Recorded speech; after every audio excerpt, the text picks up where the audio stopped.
Fala moçada, bom dia novamente. Estamos aqui para dar continuidade nessa aula aí chamada América Andina. Se não se recordar que no primeiro momento lá, pessoal, nós falamos um pouquinho sobre a caracterização física, social, econômica e trabalhamos um pouquinho sobre o Chile e sobre o Peru. Na aula de hoje, mais 4 países aí da América Andina para nós fecharmos, ok? Vamos iniciar com a Venezuela, pessoal. Quando nós falamos em Venezuela, é um país aí que está muito na mídia, né? E já vamos falar do porquê, tá? Por quê? Porque antes de falar qualquer coisa de Venezuela, nós temos que lembrar da questão do petróleo, pessoal. A Venezuela, ela tem uma produção de petróleo monstro, pessoal. Isso lá na bacia do Lago Maracaibo, na bacia do Rio Orinoco, que foi aí recém-descoberta, tá? E só para vocês terem uma ideia, pessoal, as maiores reservas descobertas nos últimos 20 anos estão em 2 países da América do Sul, tá?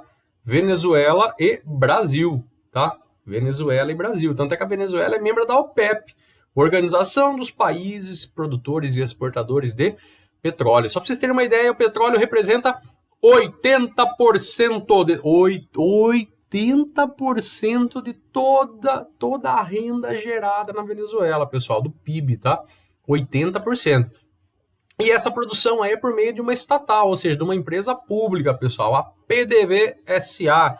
Só para vocês terem uma ideia, pessoal, o petróleo, no caso ali os derivados, são subsidiados para a população, né? Litro aí de gasolina, litro de óleo diesel por centavos, né? Mas em compensação você tem gasolina e óleo diesel barato e vai no mercado, não tem um mínimo de coisas para você comprar. Mas por que aconteceu isso com a Venezuela? Já vamos falar isso daí, tá, pessoal? É um país aí que, mesmo com toda essa riqueza do petróleo, ele é muito marcado pela pobreza, pessoal. É um país muito instável economicamente. Por quê? Porque depende dos preços do petróleo no mercado internacional. É um país muito instável politicamente, passou por diversos golpes de Estado, pessoal, na última metade de século, tá? Na última metade do século XX, tá? E é nesse contexto que emerge no finalzinho aí do século passado, essa figurinha aqui, ó, que eu não sei se vocês conhecem. Esse senhor aí, pessoal, é o senhor Hugo Chávez. Para nós aqui no Brasil, Hugo Chávez, né? Hugo Chávez, pessoal, ele foi eleito em 1998, tá? Ele tinha, assim, uma chamada orientação socialista, tá? Então, de momento, já que ele entrou ali no governo, ele buscou fazer a revolução dele. Como? Ampliou programas sociais, ou seja, ele começou a montar sua base eleitoral ali, principalmente com as pessoas de baixa renda, né? Oferecendo subsídios, inclusive, ali na conta de eletricidade, de gás, do valor da gasolina, tá? Com isso, ele se tornou um cara muito populista, né, pessoal? Um cara muito carismático. Por quê? Porque principalmente as camadas mais pobrezinhas ali, mais humildes, idolatravam o Hugo Chávez, né? Por quê? Porque era uma camada da sociedade que nunca foi vista, sentida, observada por nenhum outro governante como ele, tá? Só que, em contrapartida, um governo extremamente autoritário, censor e de forte ideologia, pessoal. O que significa isso? O Hugo Chávez ele foi eleito por vias democráticas, mas estando no poder, ele foi alterando algumas leis da Constituição venezuelana para poder praticamente se perpetuar no poder, né? Então ele chegou a ficar aí muitos anos, como nós veremos, tá? E assim, ele era um cara um tanto quanto inusitado, né, pessoal? Por quê? Ele se dizia como o líder do bolivarianismo. A palavra bolivarianismo vem de Simão Bolívar, pessoal, um dos libertadores aqui da América, né? Não estou falando do torneio de futebol, não, tá? Para ele, o bolivarianismo seria uma revolução atual, tá? Por meio de uma unidade latino-americana, ou seja, os países da América Latina tinham que deixar as diferenças de lado para juntos poder crescer, tá? Deixar aquela coisa do tipo, eu fui colonizado por português, por espanhol, eu sou emergente, eu sou subdesenvolvido. Não, trabalhar de uma maneira em união para que os países pudessem se desenvolver. Só para vocês terem uma ideia, ó, a ideia dele do bolivarianismo era para quê? Para combater o chamado imperialismo norte-americano, porque na concepção dele, as ações imperialistas dos Estados Unidos é que não permitiam o desenvolvimento de muitos dos países aqui da América Latina, certo? Graças a essa ideia, pessoal, ele, digamos assim, que ele se empenhava, por exemplo, na formação do Banco do Sul, que seria uma instituição de fomento, né, ou seja, um banco formado aí por vários países da América Latina para poder ajudar, né, se ajudar Ele tinha a concepção da formação da ALBA, Aliança Bolivariana para as Américas, né? Também chamada aí de Área de Livre Comércio Bolivariana, né? E ele foi mentor da UNASUL, né? A União das Nações do Sul, né, pessoal? A União das Nações Sul-Americanas, desculpa. Diga-se passagem que a UNASUL foi esvaziada nos últimos anos e está sendo substituída pela ProSul. Por quê? Porque a UNASUL foi um grupo aí, um princípio de bloco econômico formado ali por governos de orientação de esquerda, né? Então, como muitos governos de esquerda na América do Sul já não existem mais e foram substituídos por governos de direita, isso é muito comum, tá? Essa alternância. Esses governos deixaram a ideia da UNASUL para trás e substituíram pela ProSul, que nós vamos falar nas próximas aulas, ok? Pois bem, galera, cabia também a Hugo Chávez a ideia do socialismo do século XXI. Cara, o que é o socialismo do século XXI? Particularmente, eu não sei. Se você perguntasse para ele, ele também não saberia, pessoal. A única coisa é que o que ele tinha concepção de socialismo do século XXI é que seria mais ou menos inspirado em alguns ideais socialistas ali da União Soviética, que nós sabemos que não deu certo, né, pessoal? Mas ele gostaria de ter um socialismo do século XXI baseado nisso daí. Por que ele gostaria? Por que eu estou usando no passado, pessoal? Porque em 2013, Hugo Chávez veio a falecer por causa de um câncer, tá? E assume o seu vice, o Nicolás Maduro, como vocês estão vendo aí, ó. E o Nicolás Maduro, pessoal, ele pegou um país já em crise, tá? Estava principiando em uma crise política, econômica, social, ou seja, um país completamente travado, tá? Agora, em 2019, teve eleição. Essas eleições foram muito contestadas, tá? Mas muito contestadas mesmo. E alguns órgãos dizem que o Nicolás Maduro, ele manipulou os resultados, tanto é que ele foi reeleito.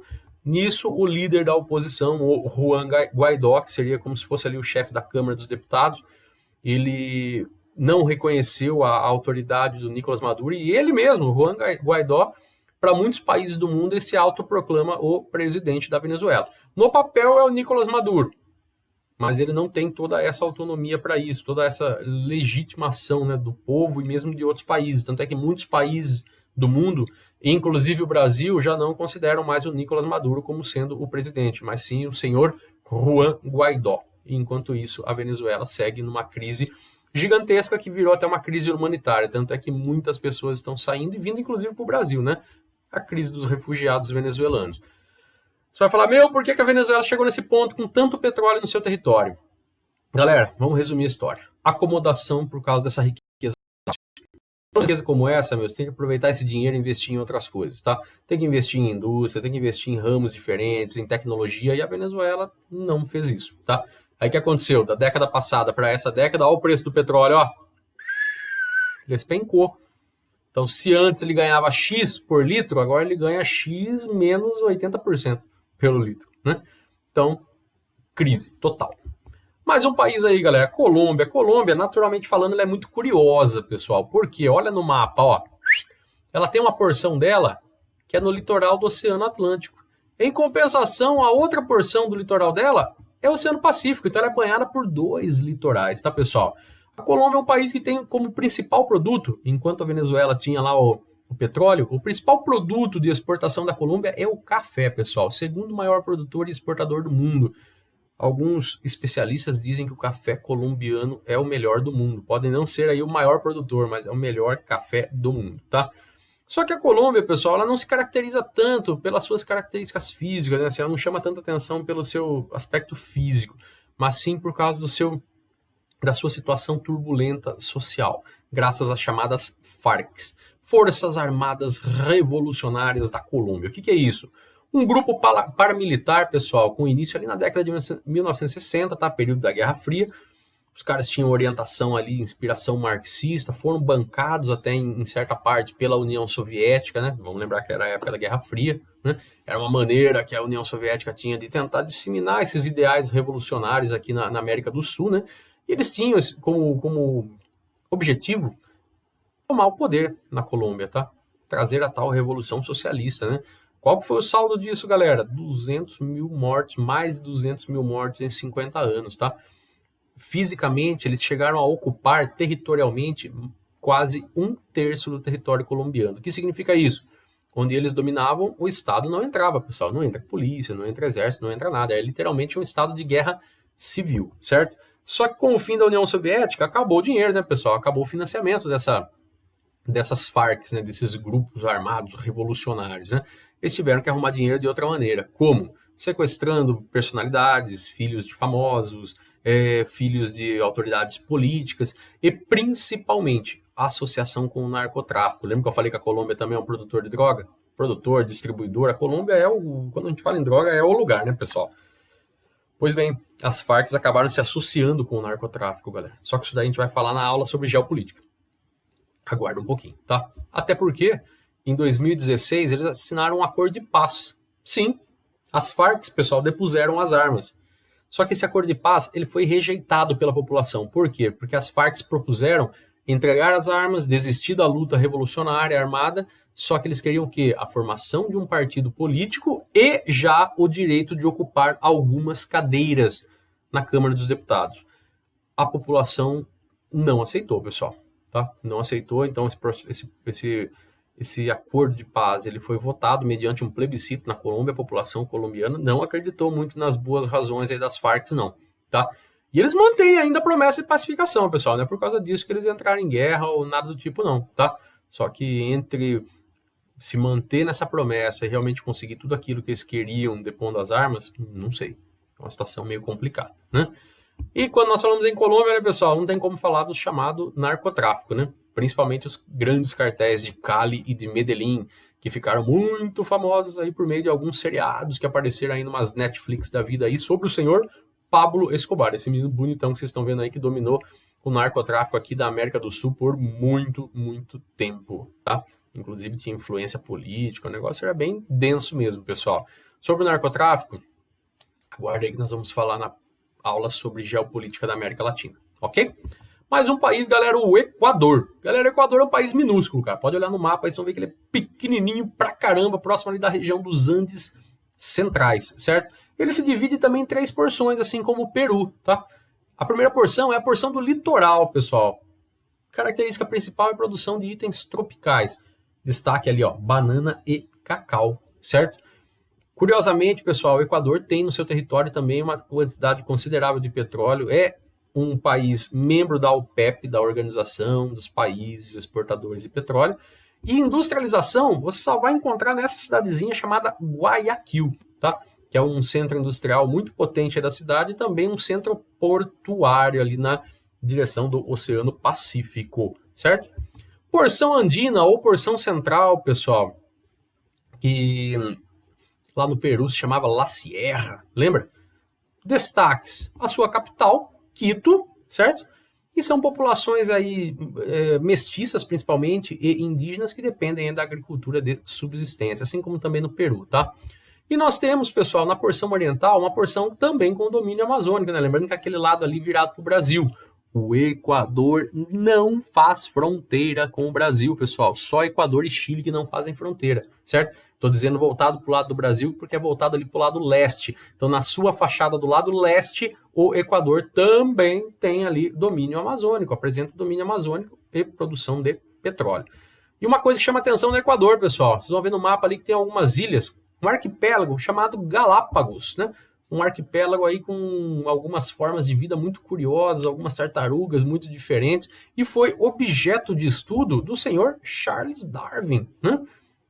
Pessoal, Charles Darwin, a sua teoria da evolução das espécies aí, ó, para poder escrever poder chegar, né, nessas conclusões que ele chegou da teoria da evolução, ele passou por vários locais aqui da América do Sul, né? E um dos que foi mais marcante, que ele mais cita na sua obra, são esse arquipélago de Galápagos, né? Pela sua variedade de formas de vida, pelas suas características. Ele conseguiu muito estudo, muita base, muito embasamento nessas ilhas aí no Equador, ok? E só para nós finalizarmos, a Bolívia, pessoal. País mais pobre da América do Sul, consequentemente, país mais pobre da América Andina, né, pessoal?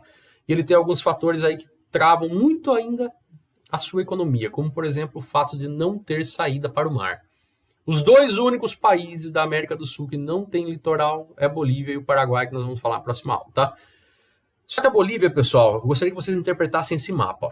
Vocês estão vendo que tem uma parte que não está pintada, né? Brasil, Peru, Paraguai, Argentina, lógico, são outros países. tudo que está pintado aí nesse mapa aí, ó, ou já pertenceu à Bolívia ou ainda pertence. Tudo que está em amarelinho, pessoal, seja no Brasil, seja no Chile, seja no Paraguai, um dia já foi Bolívia. Isso significa que a Bolívia teve territórios perdidos para o Brasil, para o Chile e para o Paraguai, galera, tá? No caso do Brasil, foi um acordo comercial ali, onde o Brasil acabou adquirindo o Acre, né, pessoal? Agora, para o Paraguai e para o Chile, foram territórios perdidos por meio de conflitos, guerras, pessoal, sendo que esse pedacinho de terra que a Bolívia perdeu para o Chile foi uma perda gigantesca. Primeiro porque dava saída para o litoral, né, pessoal? Só por aí já, meu Deus do céu. E segundo, galera, é uma área de produção ali de cobre, é uma área de produção ali de estanho, então é uma área com uma extração mineral muito significativa. Então a Bolívia perdeu muito deixando essas terras aí para o Chile, né? E quando eu falo deixando, não significa que deixou de graça, não. Perdeu por meio de um conflito armado, certo? Pois bem, galera, o que sobrou da Bolívia? Isso que vocês estão vendo aí pintado de rosinha, de vermelhinho e de roxinho, né? Basicamente são 3 domínios naturais, galera. A Bolívia tem 3 domínios naturais, tá? O andino, que vocês estão vendo na cor mais rosadinha, né? O platino, que vocês estão vendo aí na cor meio roxinha, e o amazônico. Sim, Bolívia também tem domínio amazônico, pessoal, onde vocês estão vendo aí em vermelhinho. Só que para efeito de estudo, nós dividimos a Bolívia em 2 porções, galera. Em regiões econômicas, nós dizemos, né? A região do altiplano e a região oriental. Para ficar mais fácil, vejam isso, ó. Divide aqui ao meio, certo? Aqui nós temos a porção do altiplano, é a porção da Cordilheira dos Andes, a porção mais elevada, né? Terras aí acima de 3.500 metros, é onde nós temos a capital, La Paz, a capital política, né? La Paz, desculpa, a capital administrativa, né? La Paz, a agricultura de subsistência, tá, pessoal? Assim como ocorre no Peru, assim como ocorre no Equador, toda essa região andina aí, a população vive muito da agricultura de subsistência e também da atividade agropastoril. Vocês estão vendo que tem uma cidadezinha aí, pessoal, chamada Potosí, estão vendo? Potosí, cara, tem quase 5.000 metros de altitude, pessoal, uma cidade alta pra caramba, tá? Potosí, na época da colonização, pessoal, foi o maior centro de produção de prata aqui da América, tá? América da colônia, né? Espanhola, né? Então Potosí era uma cidade super, ultra, mega, hiper venerada aí pelos espanhóis por causa aí da sua produção de prata aí nas redondezas, ok? E do outro lado, galera, nós temos a chamada porção oriental, que se caracteriza por terras baixas, temos aí a agricultura comercial, inclusive aí a agricultura de subsistência, mas também a comercial, né, voltada para exportação, tem também a produção de petróleo, e é onde fica a cidade de Santa Cruz de la Sierra, né, que seria ali como se fosse a cidade mais importante aí dessa região oriental, certo? Pois bem, galera, já falei, já dei a deixa para vocês, mas tem que rebater aí, ó. O foco, a atividade principal na Bolívia é o extrativismo mineral, tá?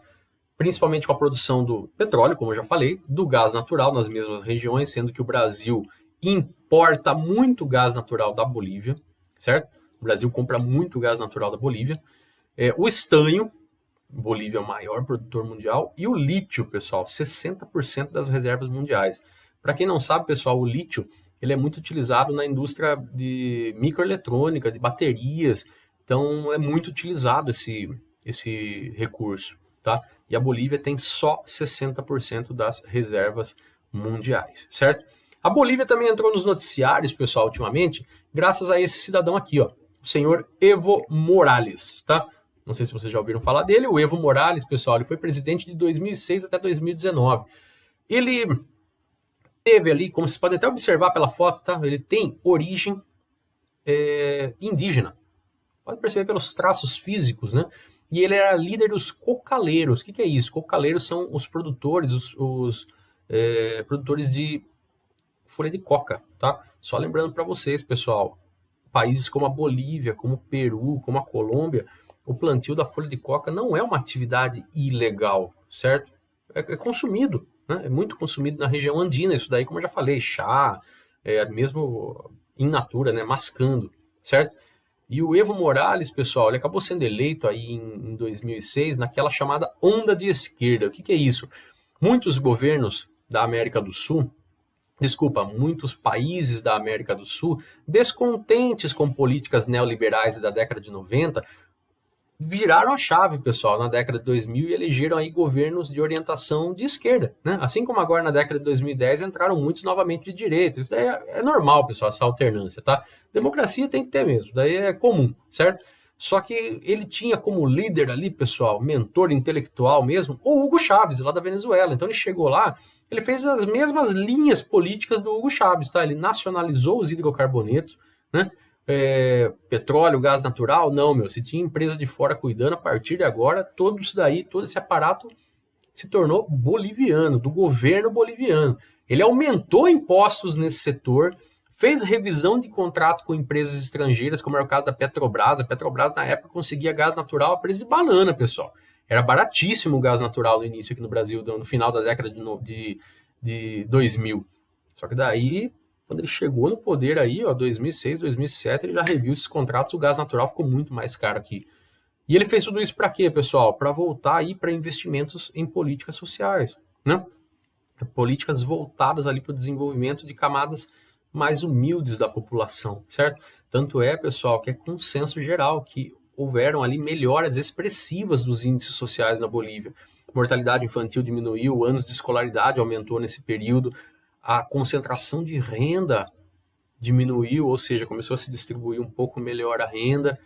E principal, a economia boliviana foi uma das que mais cresceu nos últimos 15 anos aqui na América do Sul, pessoal, tá? Só que, né, esses caras são megalomaníacos, né, pessoal? De 2006 a 2019 o cara ficou no poder. Por quê? Porque a Constituição indicava até um certo número de anos. Só que aí os caras vão lá e modificam a lei para poder ser reeleito, modifica a lei para poder ser reeleito. Isso aí, para o processo democrático, pessoal, é um negócio um tanto quanto complicado, certo? E o que aconteceu, galera? Em 2019, tivemos eleições na Bolívia e ele ganhou. E essa eleição, ela passa por várias suspeitas. Por quê? Porque alguns órgãos alegaram que esse pleito foi viciado, ou seja, teve manipulação, que ele teria sido eleito mediante fraudes eleitorais, que ele manipulou o resultado. Ele perdeu, mas ele colocou que ele ganhou para continuar no poder, tá? Só que em contrapartida, pessoal, há também um outro grupo que o apoia, que diz que estava em curso um chamado golpe institucional, ou seja, para tirá-lo do poder, que um grupo político rival queria vê-lo longe do poder, mesmo ele tendo ganhado, tá? Então, assim, são suspeitas para ambos os lados, né? Tanto suspeita de fraude como suspeita de golpe institucional. Pelo sim, pelo não, ele percebeu que o negócio apertou pro lado dele, ele renunciou no final do ano passado, fugiu aí para o México, passou pela Argentina e foi emitido até voz de prisão. Caso ele pise na Bolívia, ele já pode ser preso. Então, assim, é discutível, né? Em muitos âmbitos aí, tanto para um grupo, tanto para outro, e isso daí acaba criando uma grande polêmica. Hoje, pessoal, hoje ele já não está mais no poder, né? O poder está aí no grupo, para o grupo opositor. Perfeito? Galera, passamos aí por mais 4 países da América Andina e terminamos a América Andina, tá? Na próxima nós iremos trabalhar a América Latina. Falou? Abraço para vocês, galera. Até a próxima!